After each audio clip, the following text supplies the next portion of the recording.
So at ayan mga kachidax, pupuntahan muna natin yung aking bagong alagang manok mga kachidax kasi kanina ay nag-iingay sila. Kasi di ba nga sabi ko sa inyo nung isang araw ay malapit nang mangitlog yung inahin na yun. Kaya titingnan natin kasi nga ang ingay nila kanina. So pero bago ang lahat mga kachidax ay mag-intro muna tayo. Hi, ako si Kachidax Farm TV. Gumagawa ako ng mga video tungkol sa pag-aalaga ng mga Muscovy duck. Kung ano nga ba talaga ang mga kailangang ihanda bago ka mag-alaga ng Muscovy duck. At kung gusto mo ang mga video skin na ganito, ay maaari kang bumisita sa aking channel. Kung sakasakaling magustuhan mo ang mga video na ina-upload ko, ay huwag mo na rin sanang kalimutang mag-like, mag-comment, mag-share at higit sa lahat ay mag-subscribe at i-hit mo na rin ang notification bell para lagi kang updated sa mga videos na i-upload ko. Thank you! So at ayan na nga mga kachidax, silipin na natin yung bago kong inahin. Baka may itlog na to kasi nga ang ingay nila kanina.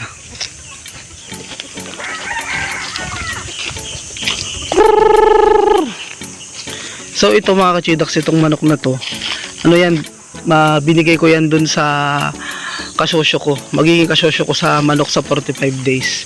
So napalaki na niya mga kachidax.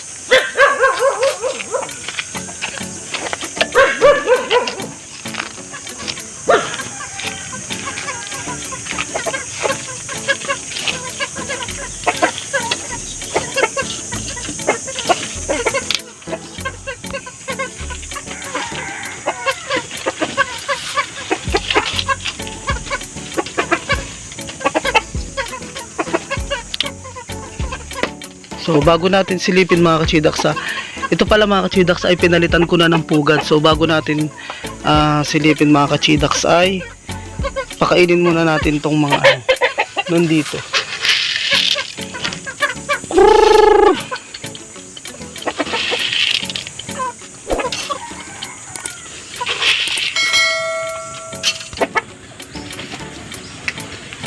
So ayan na nga mga kachidax, sisilipin na natin ang ating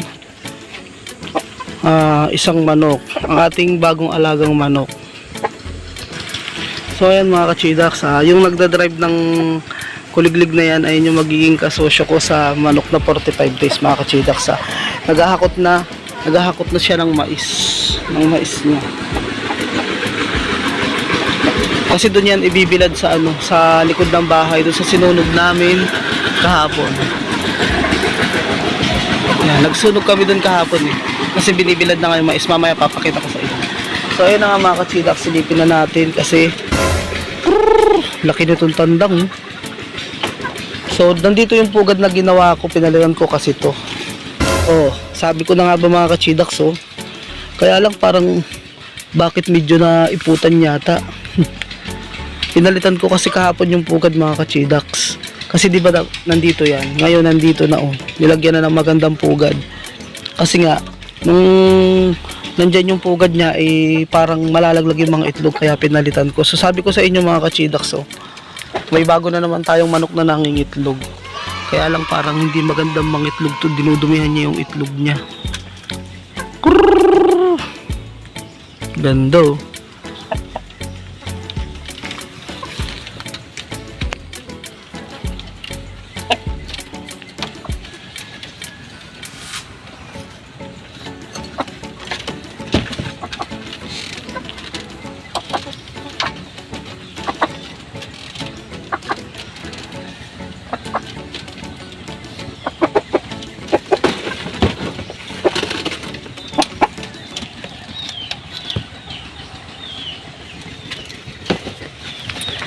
So ayan mga kachidax, may panibago na naman tayong manok na nag-iitlog mga kachidax. So mabilis tayong dadami ang manok.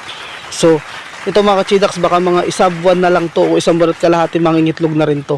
Kasi bilang ko to mga kachidax ano to September nagpisa yung mga yan. September, October, November, December, January, February. O sa susunod na buwan baka mangingitlog na yan, dalawang yan mga kachidax. Tapos ito, yan, sigurado ako mangingitlog na rin yan. Kasi naghahanap na rin ng pugad yan ng isang araw. So ikaw natandang ka, dapat matibay ka. So ayan mga kachidax, yung sinasabi ko sa inyo na na pupuntahan natin. Papakita ko sa inyo yung pinagbibilid doon ng mais.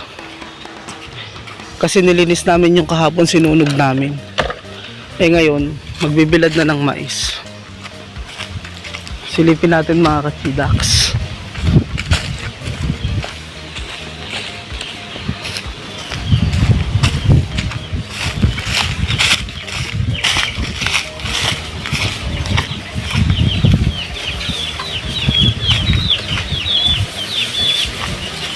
Ito, yung mais na yan mga kachidaks na nakabilad, kami din ang magti-tracer niyan.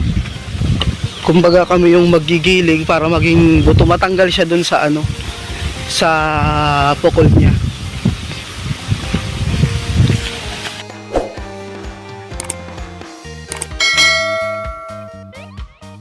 Ayan o, nakikita nyo ba mga kachidaks, ang daming nakabilad na mais. Kahapon ay sinunog namin dito kasi nga pagbibiladan ngayon ng mais.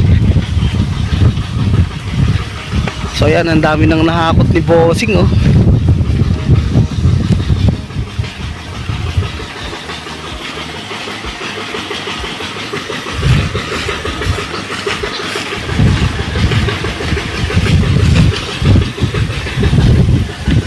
Kaya maganda dito sa likod ng bahay ko mga kachidaks, kasi pagkatapos ng palay magtatanim sila ng mais. Pagkatapos ng mais, sigurado ako ang itatanim dito, munggo naman. Munggo naman ang itatanim dito mga kachidaks. Tapos pagkatapos ng munggo, palay na naman ulit. So ayan, tingnan nyo, ang daming mais oh.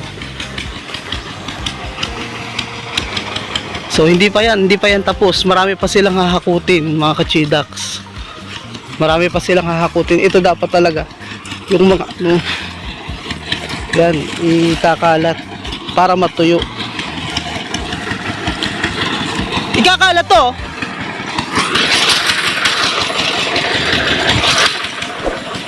Nung isang araw pala mga kachidaks, dito kami nag-tracer. Ayan, may nagpulwak din dito ng mais, tapos dito rin binilad.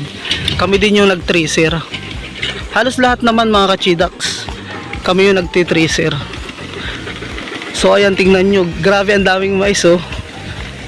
Siguro magpapa-reserve na lang ako sa kanya ng isang sako kapag nagiling na yung buto na, yung mahihiwalay na siya dito sa magpapa-reserve ako ng isang sako, tapos ibibilad ko pa ulit, tapos ipapagiling ko dun sa bayan para may pagkain tayo ng ating mga manok mga kachidaks, at saka syempre ng atin na ring paparating na pato. So at ayan, dito sabi nila bukas daw pupulwakin to. Ayan, bukas yan kukuhain. Kaya sigurado marami na naman tao dito bukas. Ako makikiturtur lang ako. Halimbawa natapos na silang magpulwak, wala nang nagkukuha, ako naman yung maghahanap yung mga natira-tira, baka may mga naiwan. Ako naman yung hahanap para ipakain sa aking mga alaga. So silipin na rin natin dito ulit mga kachidaks sa aking mga manok. Hinihintay ko ulit bumaba yung manok ko kasi baka bibilangin ko ulit yung itlog niya. Kasi nga 'di ba kahapon binilang ko yung itlog niya, naging 16, pero 15 lang siya nung naglimlim siya Lumipas lang ang ilang araw, ng itlog na naman siya. Kaya lang ngayon hindi natin mabibilang mga kachidaks. Ayan nandito siya. Wala na pala yung pagkain niyang Gallimax ko konti na. So bukod sa nakakastahan pa rin siya, habang naglilimlim ay kumakain siya ng Gallimax. So yun nga yung pampaitlog mga kachidaks. So at ayan lang mga kachidaks ang ating for today's video. Update sa aking bagong alaga na manok, ay talaga namang nangitlog na mga kachidaks, pero isa pa lang. Siguro bukas ulit mangingitlog siya ulit. So maraming salamat mga kachidaks sa mga manonood ng video ko na to at sa mga videos na i-upload ko pa. Bye bye guys, see you next vlog.